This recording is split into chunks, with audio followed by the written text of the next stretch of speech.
Pemilu menurut Undang-Undang Nomor 7 Tahun 2017 merupakan sarana kedaulatan rakyat untuk memilih anggota DPR, DPD, Presiden dan Wakil Presiden untuk memilih anggota DPRD yang dilaksanakan secara langsung, umum, bebas, rahasia, jujur, dan adil dalam Negara Kesatuan Republik Indonesia berdasarkan Undang-Undang Dasar Negara 1945. Yang selanjutnya yaitu jenis-jenis sistem pemilu. Jenis-jenis sistem pemilu terbagi menjadi 4. Yang pertama, sistem proporsional terbuka, yang artinya pemilih dapat memilih caleg secara langsung maupun memilih partainya. Di sistem ini kursi partai dibagikan sesuai perolehan suara, tetapi penentuan siapa yang akan duduk di kursi legislatif ditentukan dari jumlah suara terbanyak yang diraih calon individu tersebut. Contohnya pada pemilu tahun 2024 yang menggunakan sistem pemilu proporsional terbuka. Yang kedua, sistem proporsional tertutup, di mana dalam sistem proporsional tertutup ini pemilih memberikan suaranya langsung kepada partai politik, bukan calon legislatif. Sehingga yang akan duduk di kursi legislatif tersebut akan ditentukan oleh partai tersebut. Contohnya pemilu pada tahun 1955. Yang ketiga yaitu sistem distrik. Sistem distrik adalah suatu sistem pemilihan umum di mana wilayah suatu negara yang menyelenggarakan pemilu menentukan distrik-distrik pemilihan yang jumlahnya sama dengan jumlah kursi yang diperebutkan atau tersedia di parlemen. Contohnya yaitu pemilihan kepala daerah, yang dimana yakni memilih suatu pemenang tunggal berdasarkan suara terbanyak untuk suatu wilayah. Dan yang terakhir yaitu sistem campuran, sistem yang dimana sistem gabungan antara sistem distrik dan sistem proporsional yang bertujuan untuk menyeimbangkan keterwakilan wilayah dan keadilan perolehan partai. Indonesia sekarang belum menggunakan sistem pemilu campuran ini. Ada contoh lainnya yaitu pemilihan umum di Jerman yang menggunakan sistem campuran tersebut. Berikutnya yaitu asas-asas pemilu. Asas-asas pemilu terdiri dari 6 asas. Yang pertama, langsung. Artinya, dalam pelaksanaan pemilu, masyarakat dapat memilih secara langsung berdasarkan hati nurani dan kehendak mereka, tanpa perantara dan paksaan dari pihak manapun. Yang kedua, umum. Artinya, berlaku bagi semua warga negara yang memenuhi syarat, yakni sudah berusia 17 tahun, tanpa membedakan agama, suku, ras, jenis kelamin, golongan pekerjaan, dan lain-lain. Yang ketiga, bebas. Artinya, setiap warga negara berhak memilih siapapun yang dikehendaki tanpa paksaan, tekanan, pengaruh, maupun intimidasi pihak lain. Keempat, yaitu rahasia. Artinya setiap pemilih terjamin kerahasiaannya dalam menyalurkan suaranya dan tidak ada satu pihak pun yang mengetahui terhadap pilihan tersebut. Hal ini dimaksudkan untuk melindungi keamanan, keselamatan, dan kenyamanan rakyat sebagai pemilih dari pihak-pihak yang tidak bertanggung jawab. Yang kelima, jujur. Memiliki arti bahwa setiap penyelenggara yang terlibat termasuk rakyat dalam pelaksanaan pemilu harus bersikap jujur serta tidak melakukan kecurangan dalam hal apapun sesuai dengan aturan perundang-undangan yang berlaku. Dan yang terakhir, adil. Berarti semua pihak yang terlibat harus mendapat perlakuan yang adil yang sama tanpa diskriminasi. Sejarah perkembangan pemilu di Indonesia. Pemilu pertama kali diadakan di Indonesia di tahun 1955 atau di masa Orde Lama. Kenapa baru dilaksanakan di tahun 1955, padahal Indonesia sudah merdeka sejak 1945? Karena sejak Indonesia merdeka, Indonesia itu masih dihadapin sama masalah agresi militer Belanda, terus juga sistem politik sama keamanan di Indonesia itu masih belum stabil, dan hukum penyelenggara pemilu itu masih belum siap. Makanya baru dilaksanakan di tahun 1955.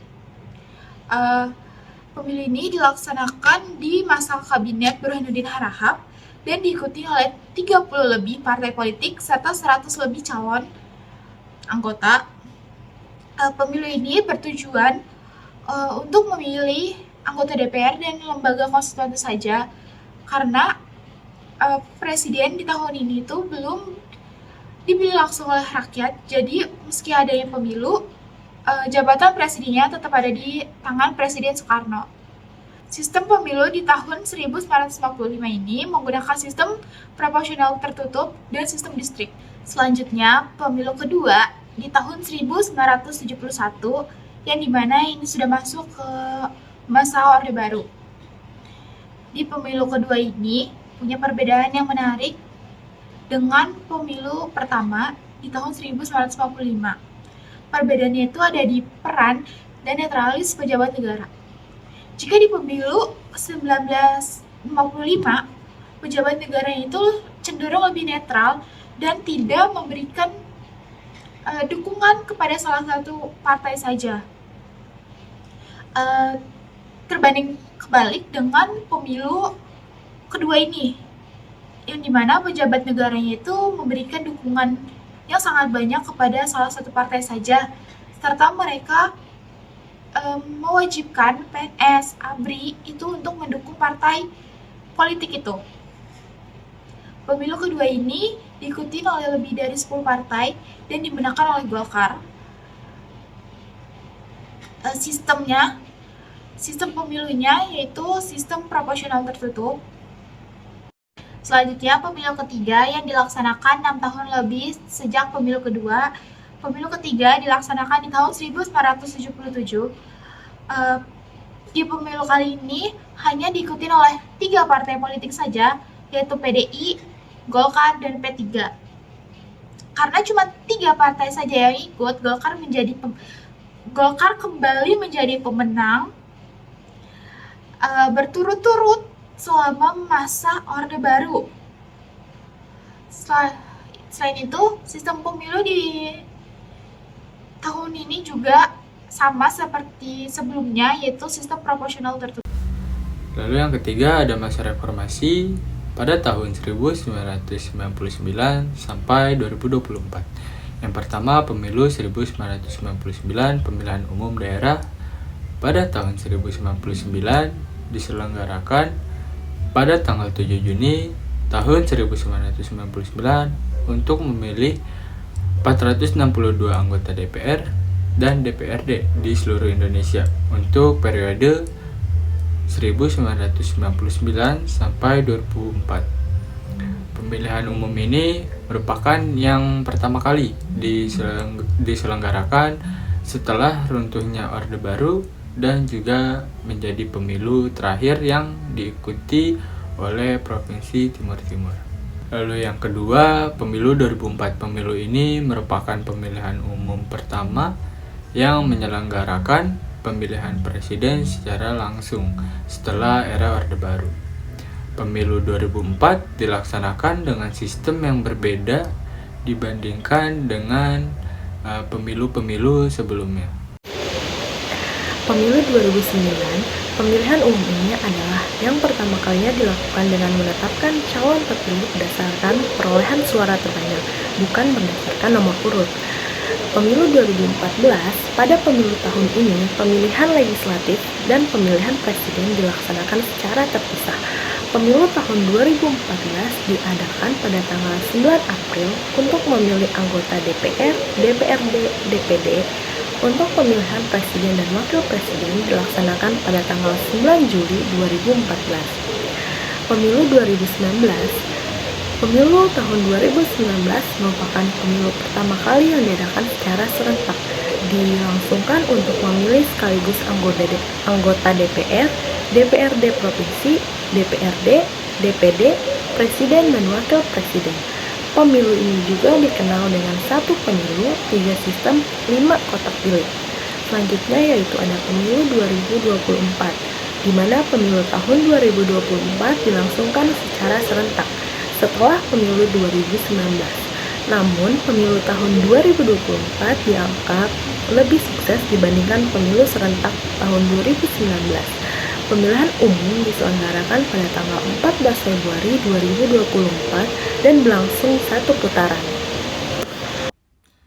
Kesimpulan, sejak pemilu pertama tahun 1955 hingga pemilu 2024, pelaksanaan pemilu di Indonesia terus mengalami perubahan dan penyempurnaan. Perubahan tersebut terlihat dari sistem pemilu yang digunakan, mekanisme pemilihan pemimpin, serta penyelenggaraan pemilu yang semakin terbuka dan demokratis. Perkembangan ini menunjukkan bahwa pemilu memiliki peran penting dalam mewujudkan kedaulatan rakyat serta mendukung perkembangan demokrasi di Indonesia.